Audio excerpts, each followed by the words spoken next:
বাৰে বাৰে প্ৰমাণ কৰি থাকে আমি প্ৰমাণ দিয়াৰ দৰকাৰে নাই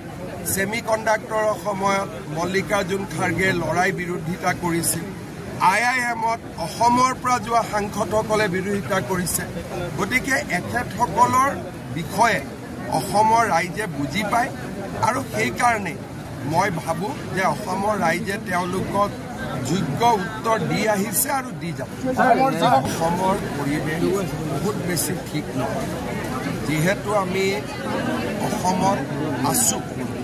আমি সকলোৱে নিজৰ চাৰিওফালে এবাৰ ঘূৰি চালে অসমৰ পৰিৱেশ যে আমি এটা খুব কঠিন দিনত সোমাইছো তাক আমি সকলোৱে প্ৰত্যক্ষ কৰিব পাৰোঁ ৰাইজ যিমানে সজাগ হৈ থাকিব জাতিটো সিমানে নিৰাপদ হ'ব কোনোবাই ফোন কৰি ধমকি দিয়া কোনোবাই তাতে ঘাটি পতা এইবিলাক এক প্ৰকাৰ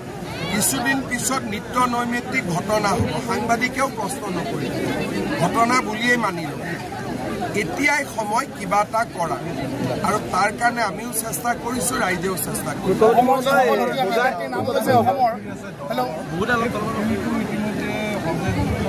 তেনেকুৱা বহুত উদাহৰণ আছে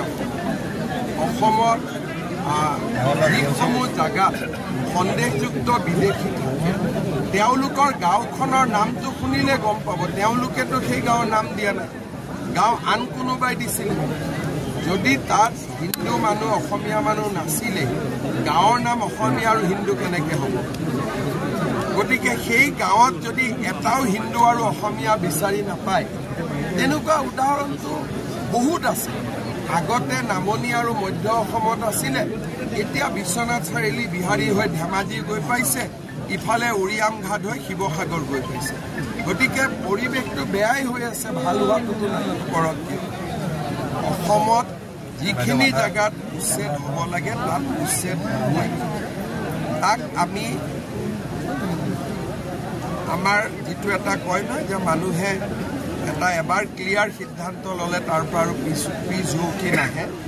এতিয়া আমি ক্লিয়াৰ সিদ্ধান্ত লৈছোঁ আমি কি কৰিব লাগে জানো আৰু সেই ধৰণে আমি আমাৰ কাম কৰি গৈ থাকিম ঘটনা ঘটিব কিন্তু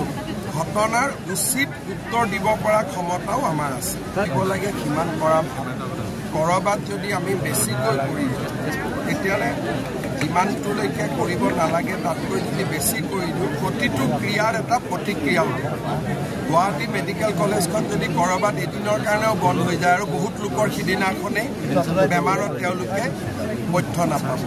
গতিকে আমাক তদন্তৰ কাৰণে আমি এটা 3জনীয়া কমিটি তুলি দিছোঁ বেলেগে যদি কৈ থাকে যে ইউ দুখী এইটো ঠিক নহয়